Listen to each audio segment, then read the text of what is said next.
वक्फ board bill की बात कर लेते हैं। वक्फ बोर्ड बिल पर जेपीसी की पहली बैठक हो चुकी है, लेकिन एआईएमआईएम चीफ असदुद्दीन ओवैसी इस मुद्दे पर काफी एक्टिव है। ओवैसी ने कल तेलंगाना के मुख्यमंत्री रेवंत रेड्डी से मुलाकात की और इस बिल का मुस्लिम समाज पर पड़ने वाले असर के बारे में बताया। इस मुलाकात में ओवैसी के साथ मुस्लिम पर्सनल लॉ बोर्ड के अध्यक्ष मौलाना खालिद सैफुल्लाह रहमानी भी मौजूद थे। उन्होंने क्या कहा, जरा आपको सुनवाते हैं। ये सेक्शन 3 का वक्फ बाय यूजर निकालने का तरीका एक ही है। ये पूरा मस्जिदों को छीन लो मुसलमानों से, दरगाहों को छीन लो, खबरस्तान को छीन लो और दरगाह खानखा के तहत जो जमीनात एग्रीकल्चर लैंड पूरों को छीन लो। ये असल मकसद है। वक्फ प्रॉपर्टी पब्लिक प्रॉपर्टी नहीं है, प्राइवेट प्रॉपर्टी है।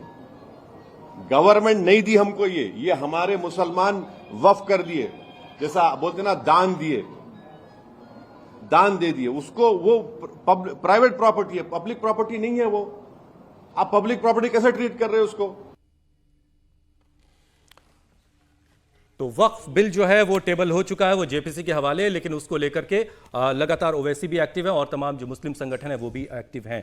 अवधेश जी, सबसे पहले आपसे इस पर शुरुआत कर लेते हैं। वक्फ बिल को लेकर के जो बातें हो रही हैं, मुसलमान जो उसमें बात कह रहे हैं, खासतौर से ओवैसी कह रहे हैं, तमाम मुस्लिम संगठन कह रहे हैं कि जो संपत्ति हमारे बाप दादाओं ने वक्फ कर दी यानी दान कर दी, उसको लेकर के इतनी ज्यादा फिक्र सरकारें क्यों कर रही हैं? नहीं, देखिए, पहला तो यह है कि हमारे देश में 20 करोड़ के 21 करोड़ मुसलमान हैं, उसमें एक से एक समझ बूझ वाले लोग हैं, नेता भी हैं।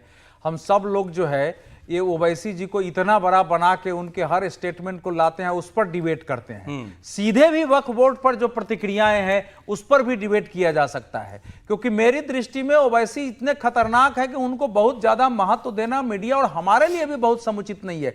देखिए, वक्फ बोर्ड, ये बात सही है कि सरकारों ने दान नहीं दिया, लेकिन सरकारों ने भी दान दिया है। आप अगर पूरे वक्फ में देखेंगे तो जगह जगह सरकारों ने भी कब्रिस्तानों के लिए, मस्जिदों के लिए जगह जगह दान दिया है। इसलिए यही कहना गलत है, मदरसों के लिए जमीनें दिया है और देने में कोई बुराई नहीं है। ठीक, दिया ही जाना चाहिए। लेकिन वक्फ जिस ढंग से चल रहा है और जिस ढंग से वक्फ को राज्य के अंदर एक सुपर राज्य बनाया गया है, प्रश्न उस पर है। प्रश्न इस पर है कि आम मुसलमान वक्फ करता है कि हमारे समाज के, हमारे मजहब के काम में यह संपत्ति जाएगी और उसका हमको पुण्य, हम लोग पुण्य बोलते हैं, वो आप लोग क्या बोलते हैं, वो मिलेगा। क्या ऐसा हो रहा है? मिलेगा, पुण्य मिलेगा। हाँ, वही क्या ऐसा हो रहा है?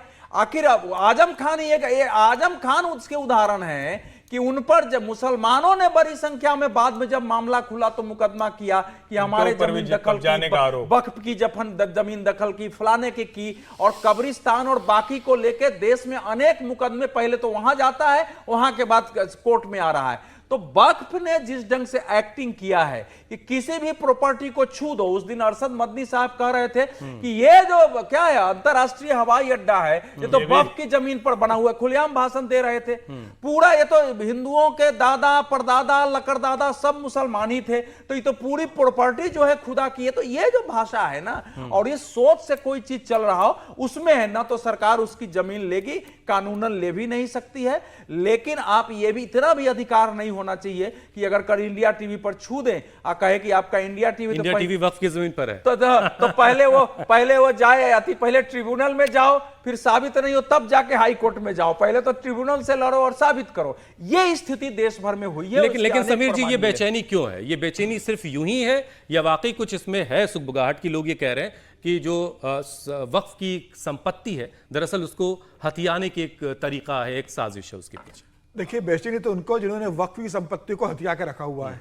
ओवैसी साहब को परेशानी इसलिए हो रही है कि ओवैसी साहब का हैदराबाद में जो फार्म हाउस बना है वो वक्फ की जमीन पर बना हुआ है।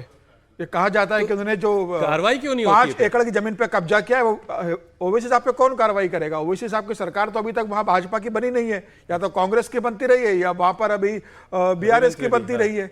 तो मुझे ऐसा लग रहा है कि जिस तरीके से जिन लोगों ने एक प्रॉपर्टी अपनी बना ली थी, पर्सनल प्रॉपर्टी वक्फ के नाम पर, वहां मॉल बना दिए, शॉपिंग कॉम्प्लेक्स बना दिए, दूसरे कमर्शियल सेंटर बना दिए, उससे जो उनको पैसा मिल रहा था या अपने सुख सुविधाओं के लिए इस्तेमाल कर रहे थे। देखिए, सरकार क्या कर रही है? सरकार ये थोड़ी बोल रही है कि 8.5 या 9 लाख एकड़ जो जमीन वक्फ बोर्ड की है वो पूरी जमीन का हम अधिग्रहण करने वाले हैं। सरकार ये कह रही है कि उसका डॉक्यूमेंटेशन होना चाहिए, उसका प्रॉपर डिक्लेरेशन होना चाहिए, यह पता होना चाहिए कि कौन सी जमीन किसकी है। कल वक्फ बोर्ड ये कह दे कि भाई बम्बई का जहांगीर आर्ट गैलरी जो बना है वो वक्फ बोर्ड की जमीन रही है, बंबई का ताज होटल बना है वो वक्फ बोर्ड की जमीन रही है। कर्नाटका का जो विधानसभा पुराना भवन है वो इसमें बना हुआ है। और कल तो मैं एक उदाहरण दे रहा था कि इंदौर के पास महू की एक जगह है, सबसे बड़ा नाम तो वही है जो मिस हो गया। कल महू का एक उदाहरण दे रहा था कि महू में एक व्यक्ति ने शिकायत दर्ज कराई डीएम के पास कि मेरे दादाजी को कुछ मुसलमानों ने दारू पिलाई, साथ में दारू पीते थे। दारू पी के उन्होंने कहा कि वक्फ आपकी जमीन दान दे दो, उन्होंने कहा ले लो, तो बोले उनके ले लो शब्दों को ऐसा पकड़ लिया कि मेरे 10 एकड़ जमीन चली गई है, वो लिखित में उसने दिया है। तो इस तरह की जो जमीनें ली गई है और कोई जमीन ले ले उसके खिलाफ आप कहीं अपील नहीं कर सकते, पुलिस जांच नहीं हो सकती, कोर्ट उसमें दखल नहीं दे सकता। जब वक्फ को इतनी ताकत दे दी गई थी तो मुझे लग रहा है वक्त किसी के प्रति जवाब दे होगा ना, हाईकोर्ट आदमी जा सकता है, सुप्रीम कोर्ट जा सकता है। ब्रेक लेने के लिए कहा जा रहा है। विजय जी एक मिनट आपके लिए, हर्षवर्धन जी एक मिनट आपके लिए। विजय जी प्लीज। मैं कह रहा हूँ कि इसको एक तो ओवैसी साहब तो खुद उसमें जेपीसी के मेंबर हैं, तो वहां पर जो भी बात कहनी वहां कह दें, उस पर कोई ऐसा नहीं। और यहाँ भी बोल रहे हैं तो कोई इशू नहीं है। मैं कह रहा हूँ वक्फ के लिए ये कहना कि वो एक प्राइवेट प्रॉपर्टी है, उसका मकसद क्या है वक्फ का? वक्फ का असल सवाल ये है, वक्फ का मकसद है कि लोगों के हितों के लिए वो काम आए। तो सरकार जो है वो पूरे देश की, पूरे मुल्क की, पूरे स्टेट की एक मालिक है, इस बात की जिम्मेदारी के लिए कि उस हर चीज का सही इस्तेमाल हो। वो प्राइवेट प्रॉपर्टी केवल विजय त्रिवेदी या हुसैन रिजवी की नहीं है, वो सारे सोसाइटी की जब वो प्राइवेट जो प्रॉपर्टी होती है वो समाज की प्रॉपर्टी हो जाती है ना। और समाज की प्रॉपर्टी का सही से इस्तेमाल हो।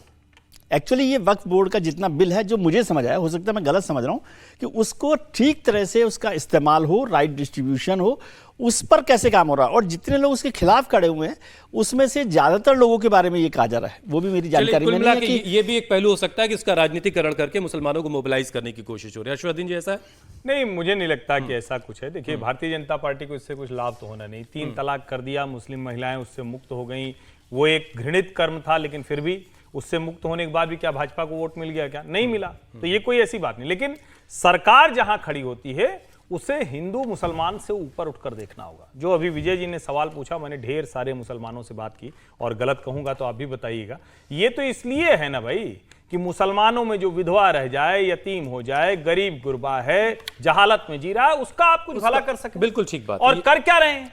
किसी भी जगह पर कोई भी गरीब मुसलमान को इससे लाभ नहीं हो रहा है, तो आखिर इसकी जरूरत क्या है? और अगर जरूरत है तो सुधार के साथ जरूरत है। एक जरूरी टिप्पणी में कर दूं, क्योंकि हम लोग कहानी कुर्सी की में अगर कोई फीडबैक आ रहा है तो उसको भी शामिल करते हैं। किसी ने लिख के भेजा कि आपको चौरा चौरी, चौरी चौरा और इसकी तुलना नहीं करनी चाहिए।